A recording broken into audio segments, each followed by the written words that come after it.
comigo Eletrodinâmica com o professor Lucas. Quando eu falo em eletrodinâmica,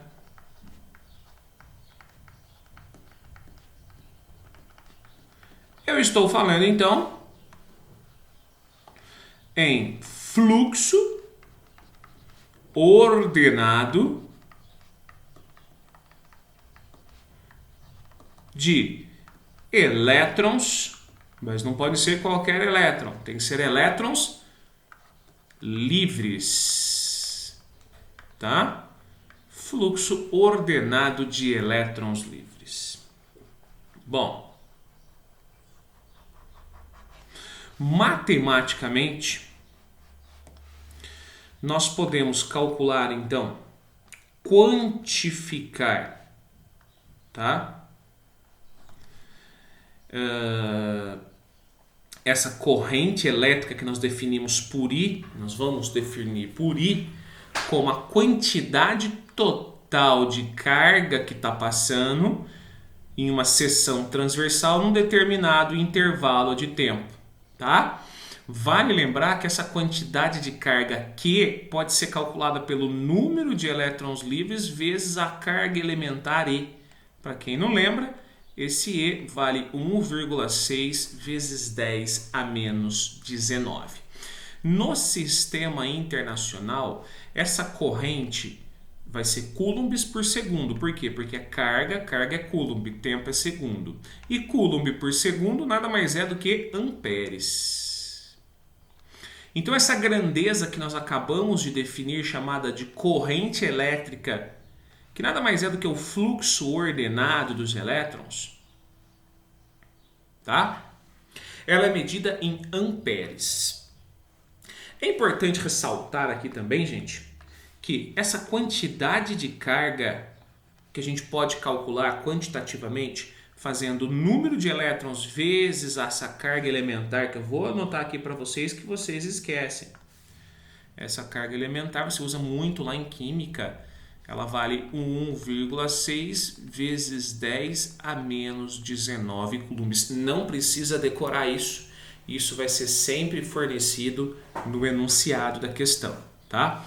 Eu posso calcular essa quantidade de carga também, dependendo da situação, pela área do gráfico. Qual gráfico? Um gráfico de corrente por tempo. Por quê? Veja bem, olha matematicamente o que a gente pode escrever. Matematicamente, se eu passar o T aqui multiplicando, nós temos que a carga vai ser igual a corrente vezes o intervalo de tempo. Se matematicamente eu posso escrever isso, significa o quê? Que se eu tiver um gráfico no qual eu tenho a corrente pelo intervalo de tempo, por exemplo, esse formato aqui, ó, matematicamente eu posso afirmar que a área desse gráfico nada mais é do que o produto da corrente pelo tempo. Isso significa que, dependendo do exercício, a maneira correta de encontrar a carga total que passa naquela seção transversal do fio vai ser equivalente a essa área do gráfico. Agora, na vida real a gente não consegue enxergar elétron, né? Malemar um pedaço de fio de seção muito fina. Mas a gente pode imaginar que tudo isso que eu falei é o seguinte. Eu tenho um pedaço de fio. Tá bom? Vamos considerar esse pedaço de fio um fio cilíndrico.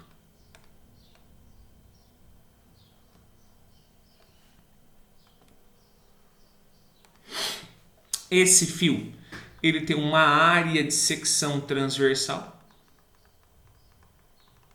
Tá? E os elétrons estão fluindo ordenadamente. Ou seja, todos para um único sentido. O sentido real desses elétrons é sempre do polo negativo para o polo positivo. Vou falar de novo. O sentido real dos elétrons, real, do negativo para o positivo. O sentido convencional da corrente elétrica é oposto. Então, olha só o detalhe aqui do desenho que eu coloquei para vocês. Ó. Tá vendo que a corrente elétrica que eu representei, ela tem sentido contrário ao fluxo real dos elétrons. Por quê? Por uma questão de convenção, tá? Quando se estudou a corrente elétrica, eles não tinham a certeza do que realmente causava, do que realmente proporcionava os efeitos.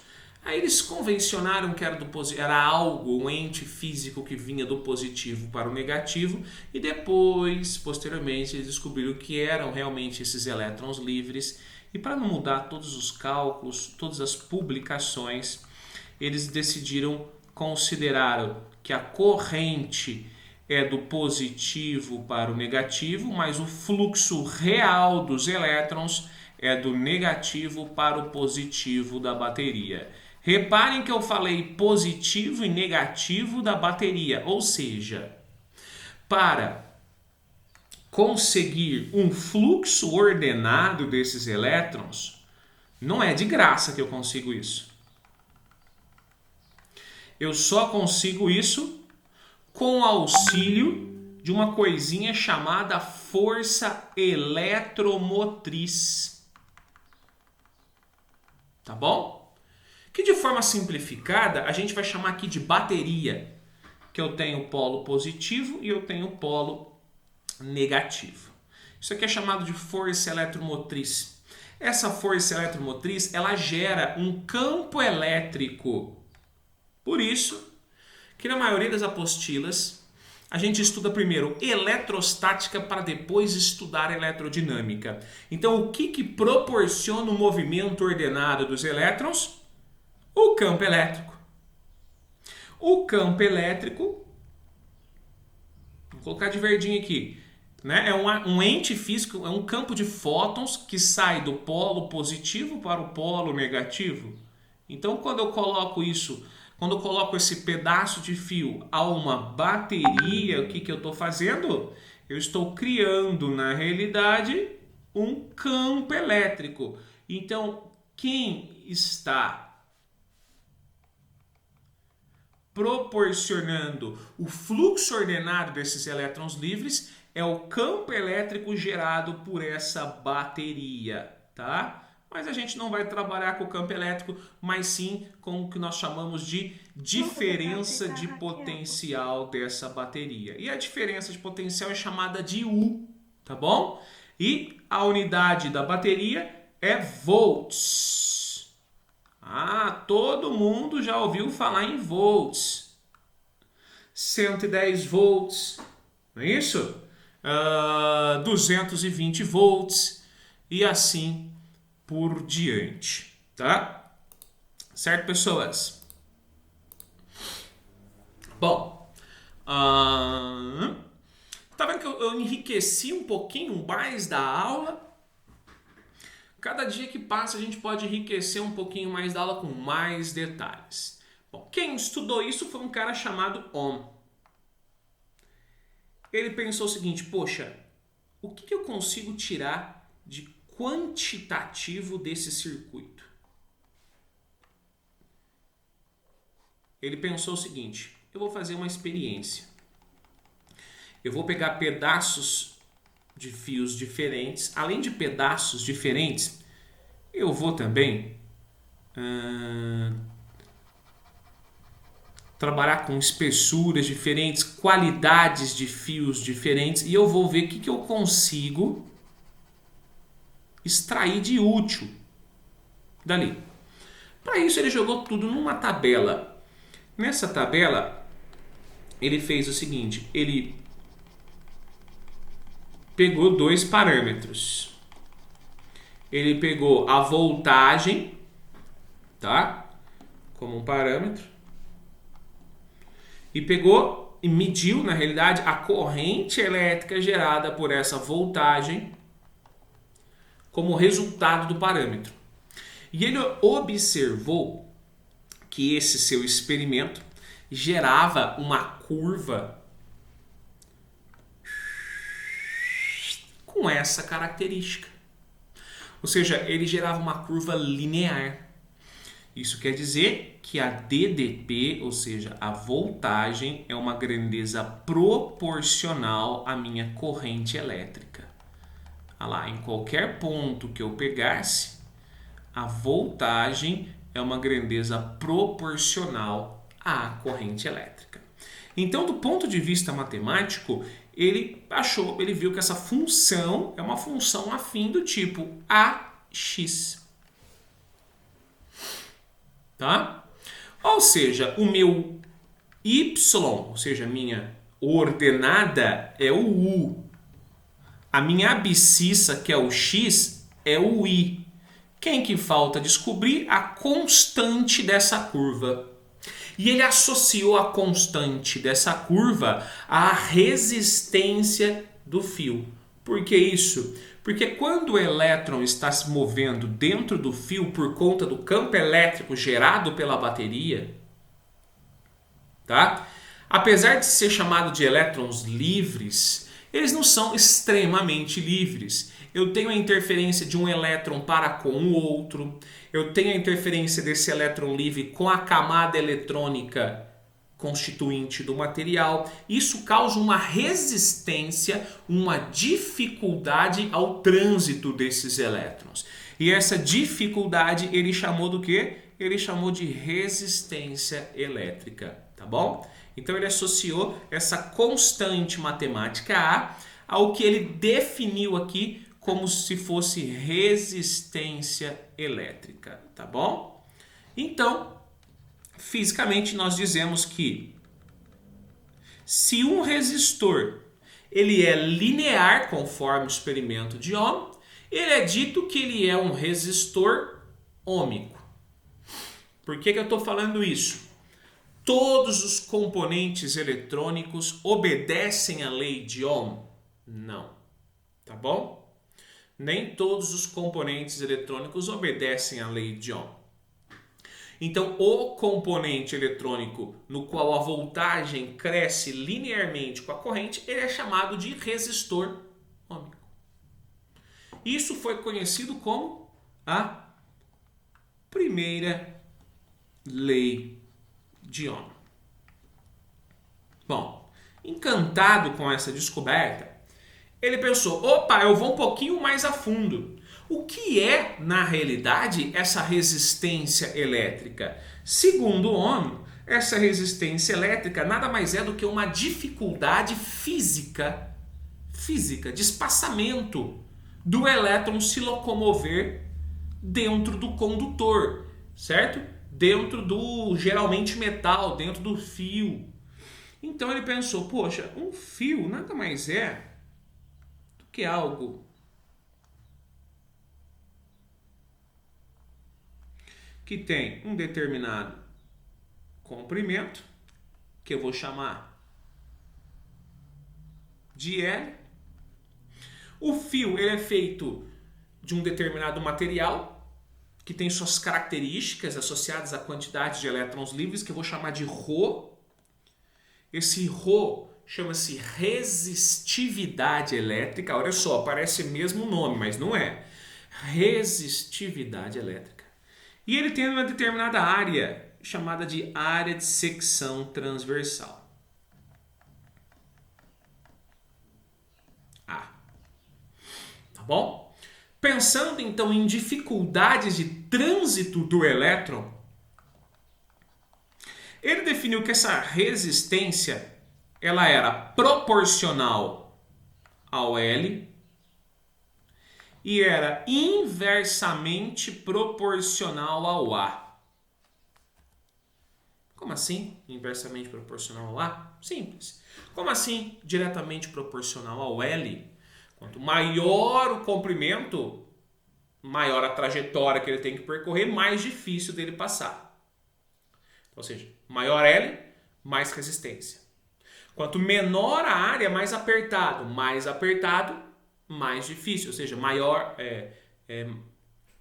quanto menor a área, maior o R. Então, grandezas inversamente proporcionais. Então, a resistência desse fio, ela é proporcional ao mesmo tempo a L e inversamente proporcional ao A. Para transformar essa proporcionalidade em igualdade, de novo, eu tenho que sempre multiplicar por uma constante. Essa constante, ele definiu que era a constante associada ao próprio material constituinte do fio, do condutor, chamado de resistividade ρ. Moral da história, ele definiu que essa resistência elétrica, tá bom? Nada mais é do que a resistividade vezes o comprimento do fio dividido pela secção transversal do fio. E essa definição ficou conhecida como a segunda lei de Ohm. Certo? Bom, a nossa historinha não acaba por aqui. Ela continua, aqui é só uma introdução. Basicamente, nós entendemos o que é um circuito simples. Agora, quais são as consequências desse circuito simples? Na realidade, o que é essa resistência elétrica? Essa resistência elétrica nada mais é do que a dificuldade à passagem dos elétrons. De novo, olha só. A resistência elétrica nada mais é do que a dificuldade à passagem dos elétrons. Ou seja, o elétron vai atritando aquele local. E ao atritar aquele local, ele libera calor. Então, por definição, a resistência elétrica é um ente físico que converte energia elétrica em energia térmica. Grava aí.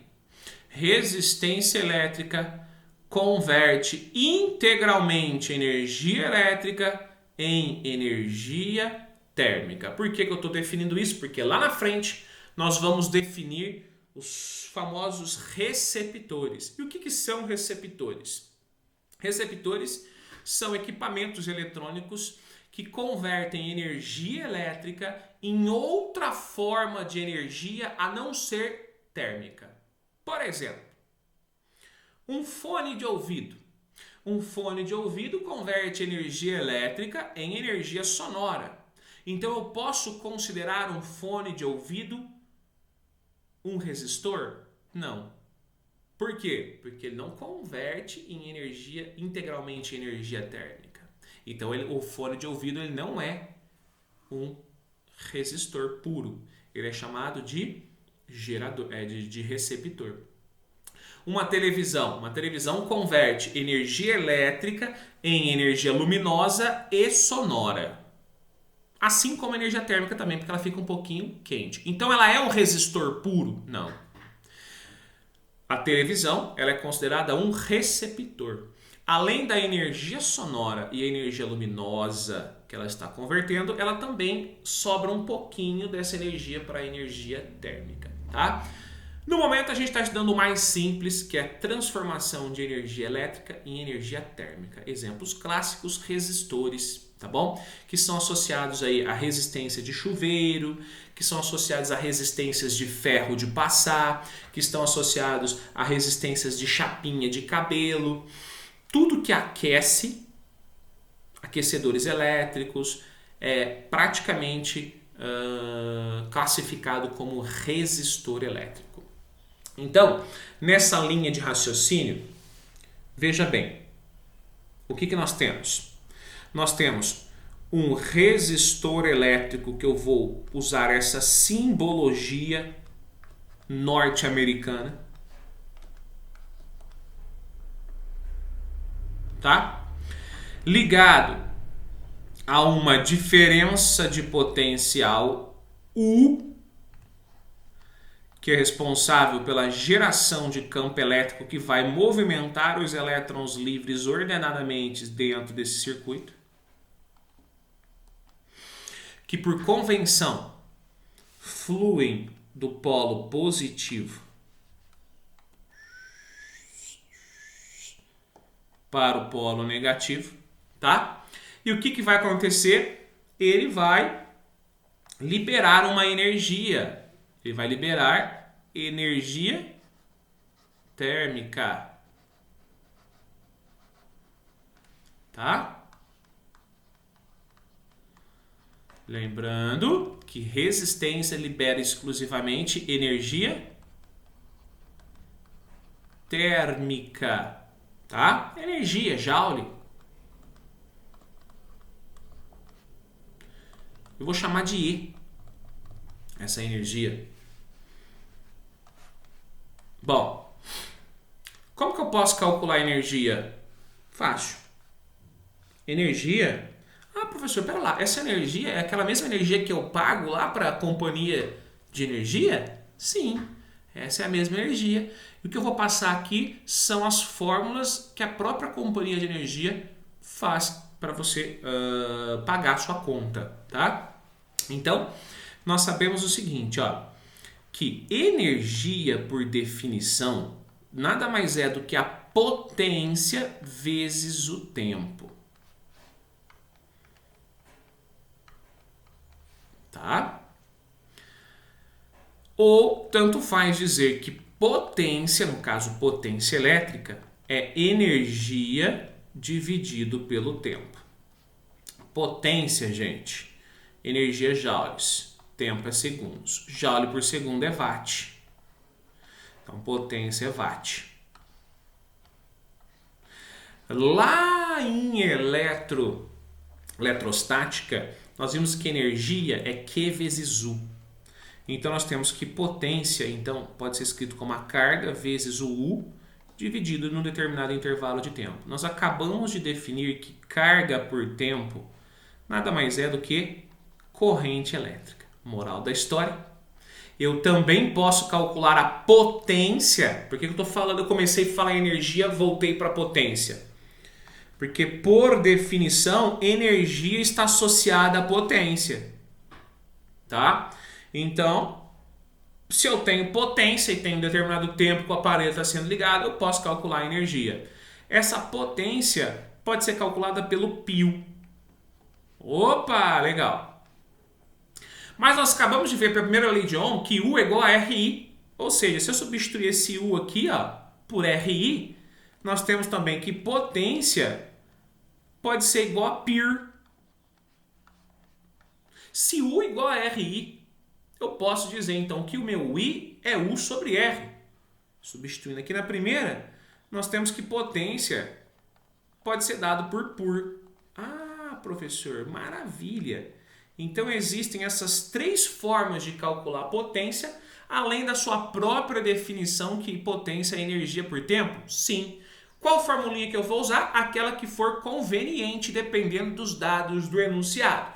Eu aconselho sempre que possível utilizar o por. Por que utilizar o por sempre que possível? Pelo seguinte: a corrente é algo resultante da resistência e do U. O U e o R são grandezas físicas constantes. O I já é bem variável, dependente dos dois. Então, você tem que tomar cuidado com o I. Por isso que sempre que possível usem o por, tá? E fiquem espertos também com a dica do Lucas, que quando eu falo de custos energéticos, geralmente muito cobrado aí no Enem, tá? Quando eu falo de custos energéticos, eu estou falando nada mais nada menos do que energia. Eu pago energia. Estou falando de E. Porém, no sistema internacional, a energia é joule. Para companhias de energia elétrica, elas não cobram joules, elas estão cobrando quilowatt-hora. Tá? Então, para custos energéticos, a energia é quilowatt-hora. Ou seja, quando eu estou falando de valores financeiros, a minha energia, que nada mais é do que potência vezes o tempo, vai ter que ser calculado em quilowatt, lembrando que quilo é o prefixo 1000, não é verdade? Então eu vou ter que trabalhar em 1000 watts. E o tempo eu vou ter que trabalhar em hora. Aí eu faço uma regrinha de 3. Por exemplo, 1 kWh custa 50 centavos. Quanto que eu vou gastar para tanto, tal.